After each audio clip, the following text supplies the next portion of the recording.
Esto ya no se puede soportar. Malditos asesinos. Lo que han hecho hoy con los hermanos de Aguamarina no tiene nombre. Ya no.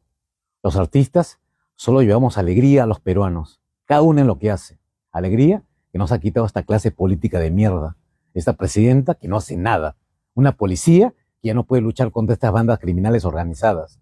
Hoy pudo ser un día en el que cientos de personas han podido perder la vida ante esa ráfaga de balas malditas. A estas basuras ya no les importa nada.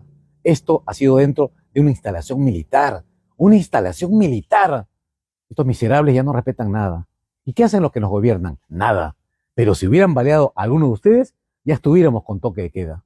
Señora Dina, ya fracasó. ¿Qué más tiene que suceder? ¿Qué nos va a decir? ¿Que la solución para que no balean a los artistas dejemos de trabajar? Por favor, váyase, renuncie. Ya no hay gobernabilidad. Los que gobiernan son los delincuentes. Váyase usted y todos los que están a su lado. Sus aliados en el Congreso también. Que las Fuerzas Armadas tomen el control del país y sean las que nos lleven a las próximas elecciones.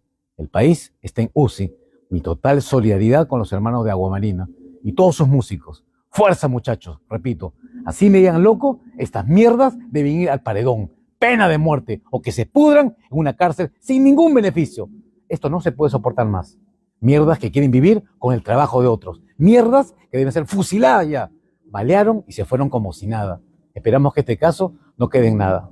Muerte a estos desgraciados. Muerte a estos malditos delincuentes.